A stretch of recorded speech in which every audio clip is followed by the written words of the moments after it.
नमस्कार दोस्तों, मेरा नाम अनिल कुशवाहा और आप देख रहे हैं मेरा यूट्यूब चैनल एडी2बीसी में आप सभी का बहुत बहुत स्वागत है। आज हम लोग देखेंगे एनवीएस 2022 मॉर्निंग शिफ्ट का क्वेश्चन पेपर। इस क्वेश्चन पेपर में हम लोग का पहला क्वेश्चन देखते हैं। यह चित्र किस काल का है? यह चित्र आप लोग देख रहे हैं जो कि मेल टोर्सो है। ये चोल काल का नहीं है, गंधार काल का नहीं है, मौर्य काल का नहीं है, सिंधु काल का है, सिंधु सभ्यता का है। सिंधु घाटी सभ्यता से प्राप्त मुद्राओं में कौन सी लिपि प्रयुक्त हुई है? क्यूनिफॉर्म लिपि ये नहीं है, चीनी लिपि ये भी नहीं है, देवनागरी लिपि ये भी नहीं है, हीरोग्लिफिक्स लिपि ये जो कि चित्राक्षर लिपि बोली जाती है यही है सही उत्तर। निम्नलिखित में से सिंधु घाटी सभ्यता स्थलों में से कौन से ऐसे एक स्थल है जो सिंधु नदी के तट पर नहीं है?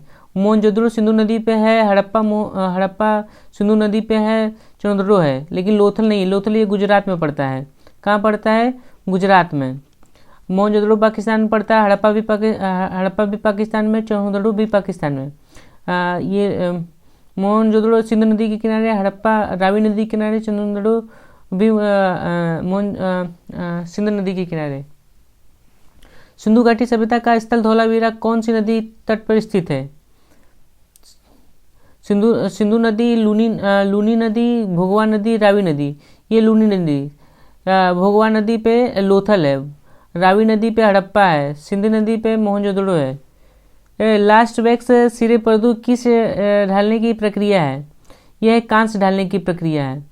सिंधु घाटी मृदभांड किसके द्वारा बनाए गए हैं? चौक द्वारा। जो चौक होता है जिसपे मिट्टी के बर्तन बनाए जाते हैं उस पे बनाया गया है। सिंधु घाटी मुद्राओं पर कौन सा पौराणिक जानवर प्रदर्शित है? जो कि यूनिकॉर्न है। अगले पेज पे देखते हैं। यहाँ पे थोड़ा सा इसको जूम कर लेते हैं दोस्तों, एक मिनट। हाँ, तो यूनिकॉर्न जो एक श्रृंगी बैल जिसको कहते हैं, ये एक श्रृंगी बैल, यही उत्तर सही है। जंगली सुअर तो हो ही नहीं सकता, ड्रैगन तो हो ही नहीं सकता, कोबरा सांप तो एकदम नहीं हो सकता। ठीक है दोस्तों। मोहनजोदड़ो से प्राप्त सिंधु घाटी सभ्यता की मातृदेवी की छोटी मूर्तियाँ किस संग्रहालय में रखी गई हैं? तो सिंधु घाटी मातृदेवी की किस संग्रहालय में? तो राष्ट्रीय संग्रहालय नई दिल्ली में रखी गई है। पाकिस्तान में नहीं है, ब्रिटिश म्यूजियम लंदन में नहीं है, राष्ट्रीय संग्रहालय मिस्र में भी नहीं है। अगला क्वेश्चन है, सिंधु घाटी सभ्यता सिंधु नदी के तट पर फली फूली थी। यह नदी कहाँ समाप्त होती है? तो ये अरब सागर में। बंगाल की खाड़ी नहीं होगी, हिंद महासागर नहीं होगी, ये राजस्थान का मरुस्थल भी नहीं होगा। आप अगर हम लोग मैप को हल्का से बना के देखें, सॉरी ये थोड़ा सा दिक्कत कर रहा है, फिर से मैं बनाता हूँ। अगर हम लोग इस मैप को सिंपल सा अगर हम लोग बना के देखें, फिर ये गुजरात आ जाएगा, फिर ये ऐसे देखेंगे, तो बस सिंपल से हम लोग देखते हैं। ठीक है, जल्दी से, टाइम नहीं है। तो इधर देखिए, इधर हिंद महासागर हो जाता है। क्या हो जाता है? हिंद महासागर। इधर अरब सागर हो जाता है, अरब सागर। और इधर होता है आई थिंक प्रशांत महासागर। अरे ये इधर हो जाता है, अरे इधर बंगाल की खाड़ी, सॉरी बंगाल की खाड़ी। ठीक है, तो ये अरब सागर, यहाँ से होकर ये कौन सी नदी है? सिंधु नदी। ये सिंधु नदी आती है। दूसरा क्वेश्चन देखते हैं, सिंधु घाटी सभ्यता सिंधु नदी के तट पर फली फूली। हाँ, किस नदी के तट पर फूली? इस नदी का उद्गम स्थल है तो ये तिब्बत है। बहुत लोगों ने इसका उत्तर हिमालय मारा था। अफगानिस्तान भी नहीं होगा, कराची भी नहीं होगा। कराची तो पाकिस्तान में पड़ता है, बात सही है, उससे होके आती तो है नदी, लेकिन ये हिमालय पर्वत से भी पहले से ये नदी हिमालय से पर्वत नहीं बना था, तो उससे पहले से ही ये तिब्बत से होकर ये नदी कुछ आती है। ठीक है, इसका उत्तर अरब कहाँ गया? इसका उत्तर तिब्बत होगा, बिल्कुल सही। सिंधु घाटी सभ्यता से प्राप्त मानव धड़, जो मानव धड़ है सिंधु घाटी से प्राप्त, ये शरीर के अंग थे क्योंकि इसमें थी गोलाकार कोटर। जो सिंधु घाटी, ये आपने ऊपर देखा होगा, ऊपर देखा होगा, उसमें क्या था कि ये जो मेल टोर्सो था, हाँ, तो उसमें इस तरीके का ये बना था, जो हाथ था उसका, उसमें गोल कटोरी नुमा बना था। ठीक है, तो ये सही है। ये गोलाकार कोटर, कील नहीं होगा, खूंटी नहीं होगा, सुराख नहीं होगा। ठीक है, आगे चलते हैं। हड़प्पा स्थल से प्राप्त मानव धड़ का साइज क्या है, ये देखिए सबसे महत्वपूर्ण है। बहुत लोग ने ये सोचा था ये होगा ये होगा ये होगा, लेकिन इनमें से कोई नहीं होगा। ये होगा 9.2 centimetre into 5.8 centimetre into 3 centimetre. ठीक है, आगे बढ़ते हैं। मोहनजोदड़ो की नर्तकी बहुत ही देखिए रूढ़ी शैली है, वास्तविक शैली है, व्यंग्यात्मक शैली, अमूर्त शैली। बहुत उन्होंने रियलिस्टिक मारा था, वास्तविक मारा था, लेकिन इसका होगा स्टाइलस, ये रूढ़ी शैली होगा, रूढ़ शैली। ठीक है, आगे बढ़ते हैं। बौद्ध वास्तुकला में विहार बौद्ध भिक्षुओं के लिए थी। जो विहार होता है वो रहने के लिए होता है, जो चैत्यगृह होता है पूजा के लिए होता है। ठीक है, अजंता भित्ति चित्रों में नील ज्ञान संग्रह के लिए नहीं है, खाद्य सामग्री संग्रहण के लिए भी नहीं है। ठीक है, अजंता भित्ति चित्रों में नीले रंग का बहुत कम प्रयोग हुआ है। क्यों? नील कम उपलब्ध था, ये भी नहीं, ये भी गलत होता है। दूसरे देशों से आयात होता था, देखते हैं बनाना बहुत मुश्किल था, ये भी गलत। मिलाने में बहुत जटिल था, मिलने में बहुत जटिल था, तो नहीं, ये दूसरे देशों से आयात होता था, इसलिए इसको कम आयात कर पाया जाता था, इसलिए ये कम प्रयोग हुए हैं। ठीक है, आगे चलते हैं। गांधार शैली का विकास हुआ तो यूनानी व भारतीय शैली के मिक्सर से, दो मिश्रण से, ईरानी व यूनानी शैली से और जैन और राजस्थानी शैली से ये हो ही नहीं सकता, यूनानी और बंगाल से हो ही नहीं सकता, ईरानी से भी हो नहीं हो सकता। तो यूनानी और भारतीय गांधार जो कि पाकिस्तान में पड़ता है। ठीक है, नेक्स्ट स्लाइड पर चलते हैं।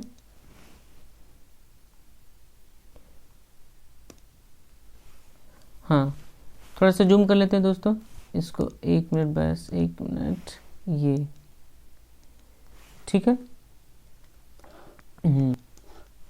क्वेश्चन क्या है? सारनाथ अशोक स्तंभ सिंहों की क्या मुद्रा है? ठीक है, उत्तर देखते हैं।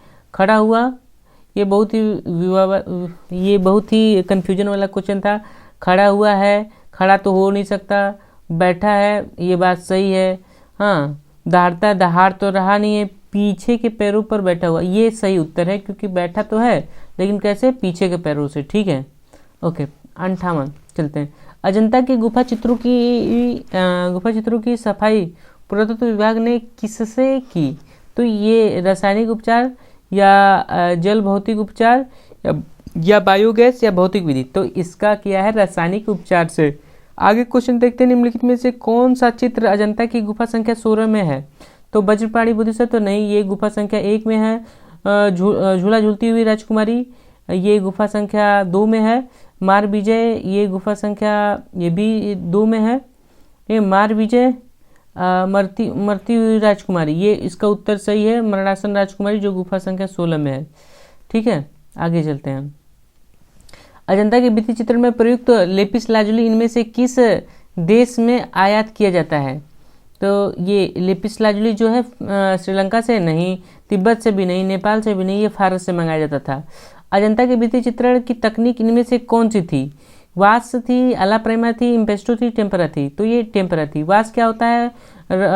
बार बार डीप करके चित्रों को बनाया जाता है वाटर कलर से। अला प्रेमा क्या होता है? जब पहले क्या होता था, लोग चित्रण करने के लिए ऑयल कलर से एक बार चित्र करने के बाद उसको छोड़ते थे तो काफ़ी दिनों बाद सूख जाता था, उस पर दोबारा चित्र करते थे। लेकिन अब क्या करते हैं लोग, एक सीट लेते हैं, उस पर लगातार एक ही टाइम में 1 घंटे के 2 घंटे जो भी लगता है एक ही बार में बना के खाली हो जाते हैं। इस विधि को, मतलब जल्दी बनाने की विधि को ही आला प्राइमा विधि कहते हैं। इम्पेस्टो क्या होता है? स्पेचुला से मोटे मोटे रंगों को लगाना, ये इम्पेस्टो कहलाता है। ठीक है, आगे बढ़ते हैं। अशोक युगीन वास्तुकला निम्नलिखित में से किस धर्म से संबंधित है? आगे नेक्स्ट स्लाइड पे जाना पड़ेगा हम लोगों को दोस्तों। 1 मिनट, यहाँ से, हाँ यहाँ पे, ठीक है, थोड़ा सा इसको जूम करना पड़ेगा। 1 मिनट, यहाँ से बंद करते हैं। ठीक है, तो ये जो अशोक का जो काल था वो किससे संबंधित था? बौद्ध से, ब्राह्मण से, बहाई से, ईसाई से। तो ये बौद्ध काल से, क्योंकि अशोक ने जो बौद्ध धर्म को अपनाया और उससे संबंधित बहुत सारी मूर्तियाँ, स्तंभ, स्तूप वगैरह बनवाए। ठीक है, निम्नलिखित में से सांची स्तूप का युग क्या था? शुंग, मौर्य, गंधार, सिंधु घाटी सभ्यता। तो ये शुंग काल, जो सांची स्तूप है वो शुंग काल का है। ये मौर्य काल में बना था, लेकिन सांची बाद में शुंग दोबारा बनवाया गया, तो इसलिए जो हम लोग को दिखता है वो शुंगकालीन दिखता है, इसीलिए हम लोग उसको शुंग काल का बोलते हैं। और भरौद भी शुंग काल का है। ठीक है, निम्नलिखित में से कौन सा स्तूप संरचना का भाग नहीं है? मतलब जो स्तूप होते हैं उसमें संरचना का भाग क्या नहीं है? ठीक है, उसको हम लोग थोड़ा शॉर्ट में देखते हैं। ठीक है, तो हर्मिका ये देखिए, ये अंडर ये है, ये गुंबज है, अंडभाग है। हर्मिका ये है, और ये खिड़की तो इसमें कुछ होती नहीं। वेदिका जो सीढ़ी होती है, ये वेदिका लगी होती है, उसको कहते हैं। तो खिड़की तो यहाँ कुछ होता नहीं है। ठीक है, ये नहीं होगा, तो यही उत्तर सही होगा। ठीक है, गंधार की परवर्ती मूर्तिकला निम्नलिखित में से किस शैली में हुई? जो गंधार है वो किस है? तो मौर्य काल में नहीं हुई, ये भारतीय एवं रोमन शैली में हुई। रोमन, सिर्फ रोमन में, शुंग में नहीं। तो भारतीय रोमन दोनों मिला के और इंडो ग्रीक जो सभ्यता थी उसको मिला के गंधार शैली, जो कि पाकिस्तान में है। ठीक है, तक्षशिला से प्राप्त बोधिसत्व की मुखाकृति प्रतिमा निम्नलिखित में से किस शैली में निर्मित है? तक्षशिला, तो वो किस में? गंधार में। तक्षशिला जो कि पाकिस्तान में पड़ता है। ठीक है, आगे बढ़ते हैं। गुप्त काल में नहीं है, पाल शैली में नहीं है, चोल में नहीं है। हाँ, ये बोधिसत्व मुखाकृति जो है वो प्रतिमा जो है वो गंधार शैली, गंधार का, जो कि पाकिस्तान में पड़ता है। गुप्तकालीन जैन तीर्थंकर की प्रतिमा किस शताब्दी की है? तो ये 5वीं शताब्दी की। गुप्तकालीन की बात हो गई तो तीर्थंकर जो गुप्तकालीन आ गए तो 5वीं सदी ही होगी। 9वीं सदी हो ही नहीं सकती, 7वीं हो ही नहीं सकती, दूसरी हो ही नहीं सकती। लाल बलुआ पत्थर के अलावा जो कुतुब मीनार था वो कौन से पत्थर से बना था? तो इसका उत्तर है संगमरमर। ठीक है, आगे देखेंगे हम लोग, इस दूसरे स्लाइड में है। ये इसमें थोड़ा सा इसको भी जूम करना पड़ेगा दोस्तों, 1 मिनट। ये हाँ बस, तो ये जो है ये किससे बना है? तो ये संगमरमर से बना है। ठीक है, ग्रेनाइट नहीं बना है। हाँ, बहुत लोगों ने कोटा पत्थर, चूना पत्थर लगाया था, तो इसका उत्तर है संगमरमर। ठीक है, कांस्य में मुख्य धातु क्या है? टीन है, स्टील है, तांबा है, एल्युमिनियम है। टीन हो नहीं सकता, टीन हो सकता है लेकिन इसकी मात्रा कम होती है। स्टील भी नहीं हो सकता, स्टील तो एक अलग ही हो गया। एल्युमिनियम भी नहीं हो सकता, तो ये तांबा है। तांबा उत्तर इसका सही है। कांस्य क्या है? तो कांस्य देखिए धातु है, बात तो सही है। मिश्र धातु है, ये भी बात सही होता है। पत्थर तो नहीं हो सकता, कांच हो ही नहीं सकता। आप लोग इस तो उत्तर इन दोनों में कन्फ्यूजन है, तो ये मिश्र धातु है। क्यों मिश्र धातु है? ये 2 धातुओं से बना होता है। तांबा प्लस टीन, क्या? तांबा प्लस टीन के मिश्रण से ये बना होता है। अगर कोई पूछे सबसे पहले खोजी गई धातु कौन सी है, तो तांबा है। उसके बाद टीन कह सकते हैं आप, तो दोनों मिला के कांस्य बन गया। ठीक है, भारत में चोल कालीन कांस्य मूर्तिकला को ढालने की प्रक्रिया कौन सी है? तो सिरासेल है, सैंड कास्टिंग है, डोगरा कास्टिंग है, लास्ट वैक्स प्रोसेस है। ये नहीं है, सैंड कास्टिंग नहीं है, डोगरा कास्टिंग नहीं है, ये लॉस्ट वैक्स प्रोसेस, जो कि एक ब्रॉन्ज, जो कि धातु ढलाई का प्रक्रिया है। ठीक है, आगे चलते हैं। मंदिर निर्माण की गतिविधि भारत में किस राजवंश के समय में शुरू हुई? तो मौर्य राजवंश में, कुषाण राजवंश में, शुंग वंश में, या गुप्त काल में? तो मौर्य में मंदिर बने ही नहीं, कुषाण में मंदिर बने ही नहीं, शुंग में इस सब में स्तूप वगैरह बना करते थे। लेकिन गुप्त काल जब आया तो यहाँ से मंदिरों का शुरुआत होने लगा। ठीक है, विस्तार से चर्चा किसी और वीडियो में करेंगे। गंगा अवतरण मूर्तिकला किस काल की है? गंगा अवतरण जो चोल काल की है नहीं, होयसाल काल की नहीं, पल्लव काल की है, पांड्य काल की नहीं है। ठीक है, उसका उत्तर पल्लव काल। नेक्स्ट पेज पे चलना पड़ेगा। ठीक है, नेक्स्ट पेज पे चलते हैं बिना टाइम वेस्ट किए। 1 मिनट दोस्तों, आप लोगों का 1 मिनट भी जाया नहीं करने दूंगा। बस थोड़ा सा और जूम कर लेते हैं। ठीक है, ये त्रिमूर्ति मूर्तिकला किसके रूप में दर्शाया गया है? तो इसका उत्तर क्या है? विष्णु नहीं, ब्रह्मा नहीं, ये कृष्ण नहीं, ये शिव का जो तीनों मुद्रा है, जो कि शिव मूर्ति है, जो तीनों मुद्रा में जो ब्रह्मा विष्णु महेश के मुद्रा में दिखाया गया है। एलिफेंटा, देखिए एलिफेंटा में ही ये जो महेश मूर्ति है, त्रिमूर्ति है, जो ये एलिफेंटा में ही है। ये गुफा है, एलिफेंटा एक गुफा है, वो गुफा वस्तुकला ही होगा। ठीक है, मंदिर वस्तुकला नहीं है, इस मंदिर नहीं है, स्तूप भी नहीं है, किले की वस्तुकला नहीं है, किला भी नहीं है, तो ये गुफा है। ठीक है, आगे पढ़ते हैं। विमल शाह मंदिर मंदिर परिसर का भाग है, किस मंदिर का भाग है? तो ये दिलवाड़ा मंदिर, दिलवाड़ा एक मंदिर है, उसका एक भाग है। खजुराहो का नहीं है, एक कोलार का भी नहीं, महाबलीपुरम का भी नहीं है। ठीक है, ध्यान से आप लोग देखिए। एलोरा में कैलाश पर्वत को हिलाते हुए रावण की मूर्ति में है, किस गुफा नंबर में है? तो गुफा संख्या 16 में है, 15 में नहीं है, 19 में भी नहीं है, 13 में भी नहीं है। इसको आप लोग ध्यान से देखिए। माउंट आबू से मातृ व शिशु मूर्ति कला किस पत्थर में बनी है? बलुआ पत्थर, संगमरमर, ग्रेनाइट, सिस्ट। जो माउंट आबू है वो किस पत्थर से बना गया है? तो बलुआ पत्थर से नहीं, ग्रेनाइट से नहीं, सिस्ट से नहीं, ये संगमरमर से बना है। ठीक है, आगे चलते हैं। ताजमहल के निर्माण का कार्य किस वर्ष में शुरू हुआ? ताजमहल का निर्माण ये 1632 में स्टार्ट हुआ, 1632 में। ताजमहल का निर्माण कितने वर्षों में लगभग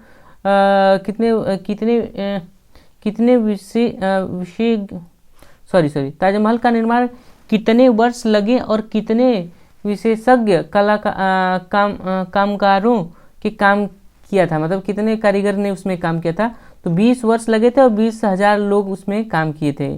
तो गोल गुम्बज का मकबरा है, गोल गुम्बज का मकबरा किसने बनवाया है? तो मोहम्मद आदिल शाह। बहुत लोगों ने यूसुफ आदिल शाह लगाया था, औरंगजेब, तो ये सारे क्वेश्चन गलत हैं। इसका उत्तर होगा मोहम्मद आदिल शाह। सुल्तान अब्दुल कुतुब शाह भी नहीं होगा। लघु चित्र का क्या अर्थ है? विषय में लघु होते हैं, आकृतियों में लघु होते हैं, आकार में लघु होते हैं, रंगों में। विषय में लघु नहीं, इसका कोई मतलब ही नहीं है। रंगों में लघु, इसका कोई मतलब नहीं। 2 उत्तर बचा, कंफ्यूजन करने वाला। आकृतियों में लघु होते हैं, आकार में लघु होते हैं, तो इसका आकार में उसका उत्तर होगा 3।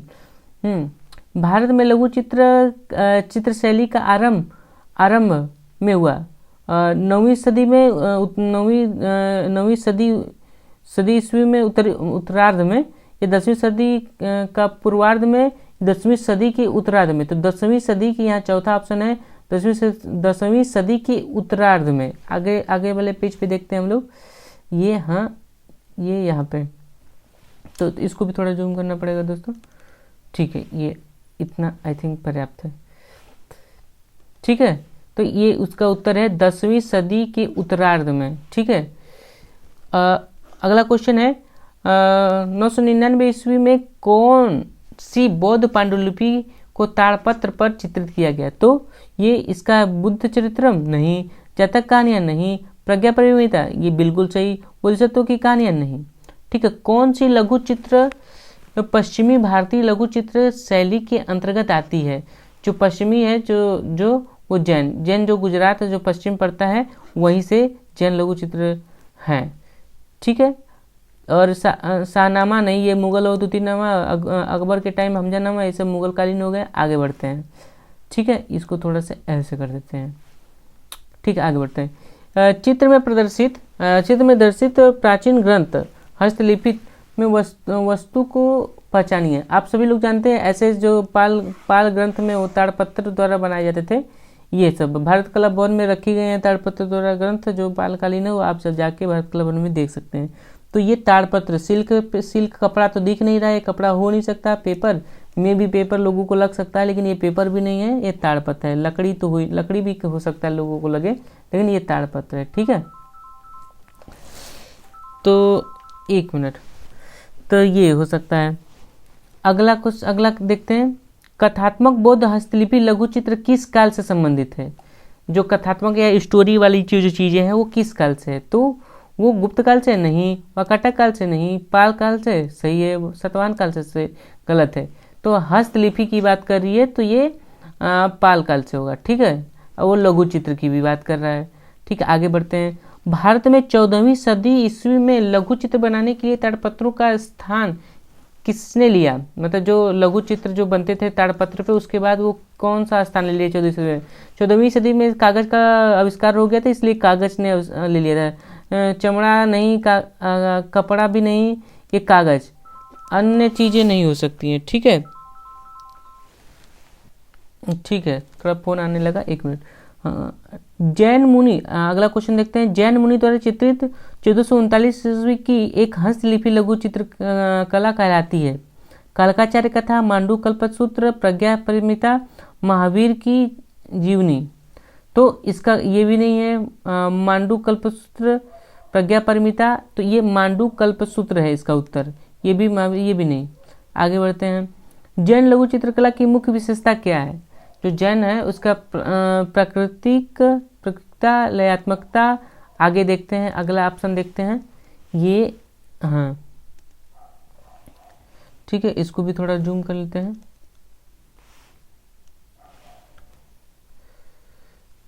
प्रचुर मात्रा में सोने के रंग का प्रयोग और चेहरे के बाहर झांकती आंखें, बिल्कुल सही। आप सभी लोग जानते हैं जो जैन शैली है उसको वो उसकी जो आकृतियां होती हैं। एक मिनट दोस्तों, एक मिनट।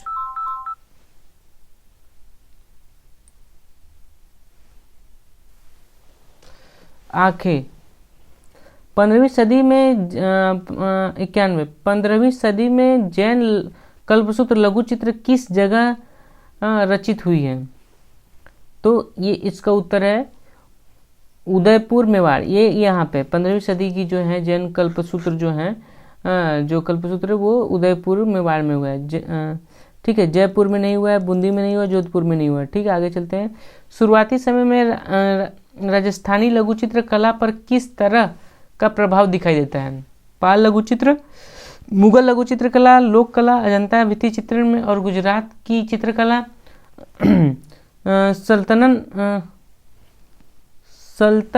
सल्तनत कालीन चित्रकला। तो अब राजस्थानी शैली जो है पे वो लोक कला का अजंता और गुजरात का दिखाई देता है। ठीक है, आगे बढ़ते हैं।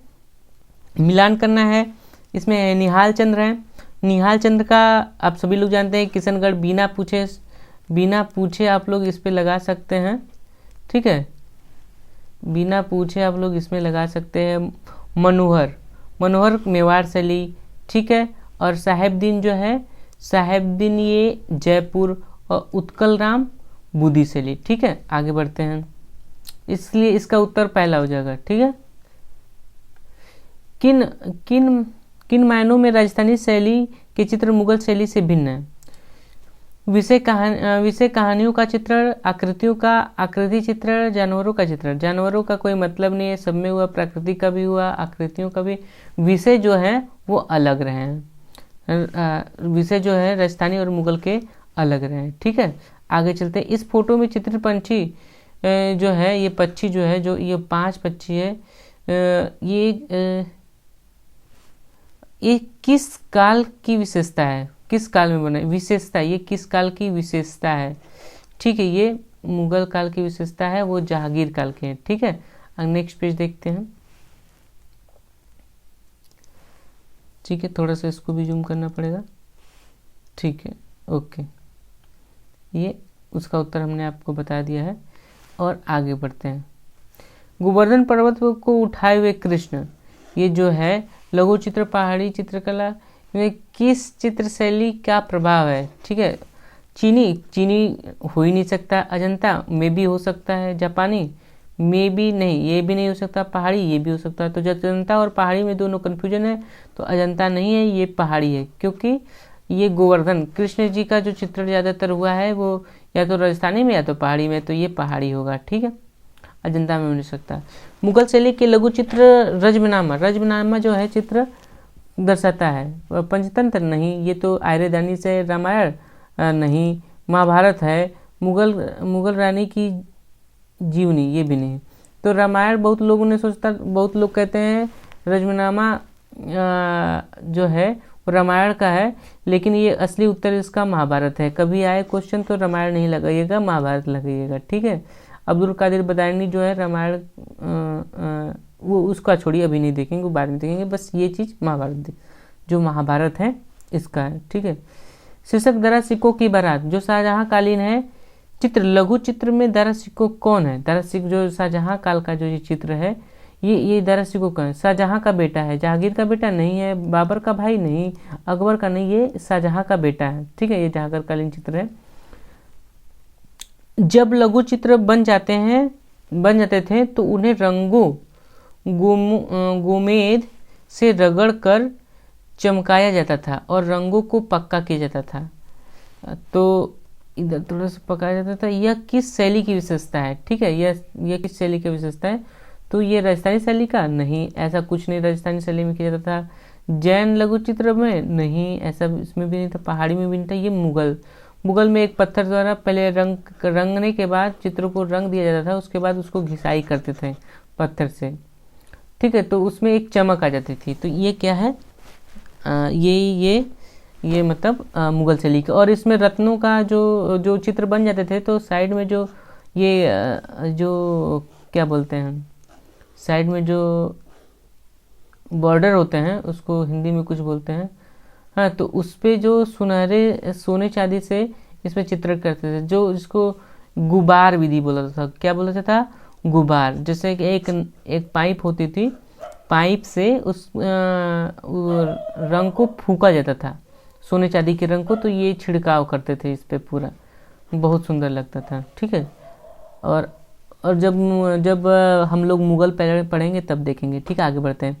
हमजानामा लघु चित्र का क्या काल है? तो इसका काल है ये 1500 से 1515 नहीं, इसका ये भी नहीं होगा। 1550 से 1565 भी नहीं होगा। 1600 से 1615 भी नहीं होगा। 1567 से 1582 ये कैसे होगा?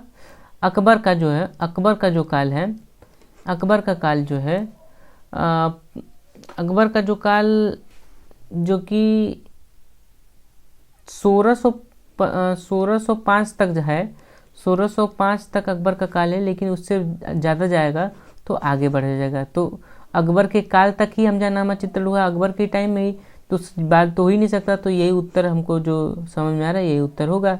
शाहजहां काल में चित्रित कबीर और रैदास का चित्रण किसने किया? उत्कृष्ट चित्रकार थे, कौन थे?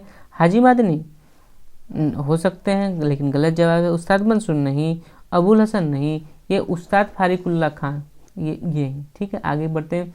हुमायूं द्वारा भारत में आमंत्रित उत्कृष्ट चित्रकार का नाम क्या है? अब्दुल समद सिराजी, बिल्कुल सही है। हाजी मादनी नहीं, उस्ताद मंसूर नहीं, उस्ताद फारिकुल्लाह खान ये नहीं, ये शाहजहां के हैं, मंसूर जो हैं जहांगीर के हैं। आगे देखते हैं, टाइम बिना वेस्ट किए। रामकिंकर बेज ने किसमें मूर्ति शिल्प नहीं बनाए? कंक्रीट में बनाए थे, कंक्रीट में, पत्थर में भी बनाए, मिट्टी में भी, बस फाइबर जो ग्लास है उसमें नहीं बनाए। निम्नलिखित में से कौन सा जल रंग चित्र का हिस्सा नहीं है? जल रंग जो वास तो जल रंग से ही करते हैं। टिन टोन जो शेड होता है वो तो उसमें हल्के गहरे रंग का टोन, ये भी तो उसी में होता है। लेकिन बंदेज ये जो गुजरात का है, कहाँ का टेक्निक? गुजरात का है ये टेक्निक, जो वस्त्रों में बांध के कपड़े का जो होता है वो यहाँ पे छोटा सा बांध के वो किया जाता है। वास क्या होता है आप लोग जानते ही हैं, पेंटिंग करने के बाद बार बार डीप लिया जाता है। टिंट क्या होता है? अच्छा, इसको थोड़ा सा समझिए, जल्दी से बता देते हैं। टिंट शेड और क्या होता है? शेड और टिंट क्या होता है? टोन, ये तीन चीज है ना।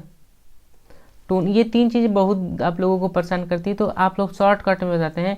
अगर कोई प्योर कलर है, PURE, अगर कोई प्योर कलर है, ये कोई भी रंग है, ठीक है, अगर इसमें आप वाइट मिलाते हैं, अगर वाइट मिलाते हैं तो ये क्या होगा? अगर उसका जो जाएगा वो कलर, वो टिंट कहलाएगा। ठीक है, अगर जिसमें ब्लैक मिलाते हैं, ब्लैक अगर मिलाते हैं वो शेड कहलाएगा। और टोन अगर किसी के उसमें ग्रे कलर मिलाते हैं तो वो क्या कहलाएगा? टोन कहलाएगा। ठीक है, शॉर्टकट में बताते हैं, इसमें अभी टाइम नहीं है। निम्नलिखित में से कौन सा रंग समूह का हिस्सा नहीं है? समूह का हिस्सा नहीं, अगले पेज पे जाना पड़ेगा।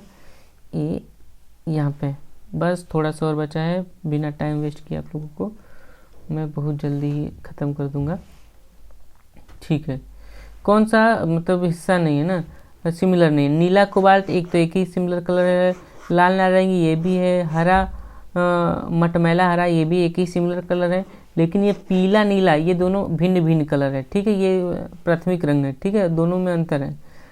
नंदलाल बोस की चित्रकला शैली पारंपरिक भारतीय चित्रकला शैली से प्रभावित है। किससे प्रभावित है? तो अजंता से हो सकता है, हाँ ये हो सकता है, केरला नहीं, अलची नहीं, लिपाक्षी नहीं, तो ये अजंता से प्रभावित है। नंदलाल बोस के द्वारा हरिपुरा अधिवेशन के लिए निर्मित किए गए पोस्टर का माध्यम था क्या? वाश था, टेम्परा था, तेल था, फ्रेस्को था? फ्रेस्को नहीं है, तेल नहीं है, टेम्परा है, ठीक है, वाश नहीं है, ठीक है, टेम्परा कहलाएगा, तेल में बनाते ही नहीं थे। अवनीन्द्रनाथ टैगोर द्वारा निर्मित चित्र अंतिम यात्रा में किस जानवर को दिखाया गया? तो घोड़ा नहीं, ये तो नहीं हो सकता, हाथी भी नहीं है, सांड भी नहीं है, ऊँट था, ऊँट, अंतिम यात्रा ऊँट से दिखाया गया। अवनीन्द्रनाथ टैगोर निम्नलिखित में से किससे संबंधित है? शिल्पी चक्र समूह, ये तो हो ही नहीं सकता। प्रगतिशील कलाकार, ये भी नहीं हो सकता। चोलमंडल नहीं, ये बंगाल स्कूल से। शिल्प चक्र भी नहीं हो सकता, ठीक है। तो इसके बारे में तो बहुत कुछ बता सकते हैं, लेकिन अभी चर्चा करने के लिए टाइम नहीं है। निम्नलिखित में से कौन सा नंदलाल बोस द्वारा चित्रित चित्र शिव का माध्यम है? शिव जो है वो तेल है, तेल तो नंदलाल बोस बनाते नहीं थे। फ्रेस्को नहीं है, रेखांकन नहीं है, वाश एवं टेम्परा इसका उत्तर है, ठीक है। निम्नलिखित में से कौन से अब्दुल रहमान चुगताई द्वारा निर्मित चित्र राधिका की तकनीक है? राधिका का जो है वो राधिका जो किसमें है? तेल में नहीं है, एक्रिलिक में भी नहीं है, एक्रिलिक नहीं है, ड्राई पेस्टल नहीं है, ये वॉश में है। किस में बनाया गया है? वॉश में बनाया गया है। अब्दुल रहमान जो चुगताई है वॉश में बनाया है, ठीक है। निम्नलिखित में से रविन्द्रनाथ टैगोर द्वारा निर्मित चित्र महिला मुख किस माध्यम में बना है? महिला मुख जो है तेल में बना है, इंक में बना है, एक्रिलिक में बना है, वाश बना है? वाश में नहीं है, एक्रिलिक में नहीं, तेल में नहीं, ये इंक में। जो ब्रूडिंग नाम है इस पेंटिंग का, ये क्या रविन्द्रनाथ टैगोर बनाया है, ठीक है। भारतीय राष्ट्रीय ध्वज का विकास किन चरणों में निम्नलिखित में से कौन से वर्ष में नहीं हुआ? ध्यान दिए, नहीं हुआ। तो 2006 में, 2024 में, 2021 में, 2027, देखो 2006 में हुआ है, 21 में हुआ है, 27 में, ये इसमें नहीं हुआ, तो उत्तर यही होगा। बहुत सारे क्वेश्चन तो मैंने आप लोगों को, जब इसका जो आप लोगों को मैं क्वेश्चन करा रहा था, सिलेबस करा रहा था, उसी में से बहुत सारे क्वेश्चन पूछे गए हैं, तो आप लोग ध्यान से देखिए। पिछला वीडियो नहीं देखेंगे तो उसको भी देखिएगा। रामकिंकर बैज द्वारा निर्मित शीर्षक संथाल परिवार की मूर्ति निम्नलिखित में से किस जानवर को दिखाया गया है? तो संथाल बकरी, कुत्ता, भेड़, बिल्ली? तो ये बिल्ली भी नहीं है, भेड़ भी नहीं है, बकरी भी नहीं है, ये कुत्ता है, ये कुत्ता उत्तर चाहिए, ठीक है। नेक्स्ट पेज पे चलते हैं, बस थोड़ा सा क्वेश्चन और बचा है 6, ये यहाँ लास्ट पेज, ठीक है, इसको भी थोड़ा जूम कर लेते हैं।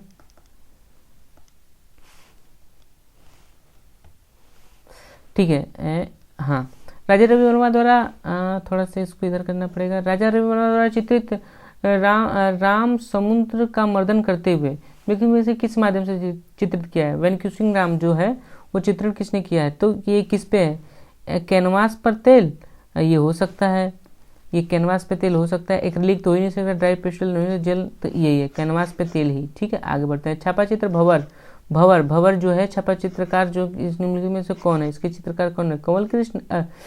कृष्णा रेड्डी, कमल कृष्ण, जय झरोटिया या दीपक बनर्जी? तो इसका कृष्णा रेड्डी होती है, ये चारों ऑप्शन गलत है, ठीक है।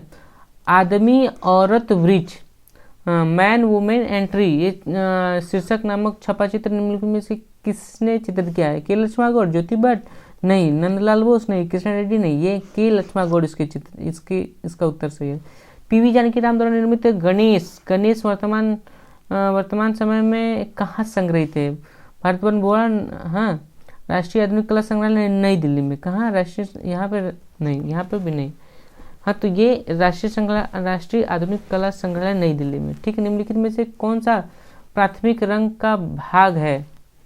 प्राथमिक रंग का भाग नारंगी नहीं है, हरा नहीं है, बैंगनी नहीं है, पीला, लाल, नीला, पीला, जो 3 रंग होता है वही प्राथमिक रंग होते हैं। अंतिम क्वेश्चन है इस क्वेश्चन पेपर का, निम्नलिखित में से कौन सा पारदर्शी रंग है?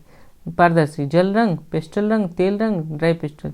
अरे भैया, ये सब लोग जानता है, जल रंग पारदर्शी रंग होता है, पेस्टल नहीं पारदर्शी होता है, तेल नहीं, एकदम नहीं होता है, ड्राई पेस्टल ये भी नहीं होता है, तो जल रंग। तो आप लोगों ने, हम लोगों ने देखा 80 क्वेश्चन, एनवीएस NVS 2022 का मॉर्निंग पेपर में जो 9 बजे से हुआ था उसको हम लोगों ने देखा। तो बहुत बहुत धन्यवाद आप लोगों को पूरा वीडियो देखने के लिए। अगर वीडियो अच्छा लगे तो चैनल को लाइक करना और सब्सक्राइब करना ना भूलिएगा और अपने दोस्तों के साथ शेयर कर दीजिएगा। Thank you so much, bye bye.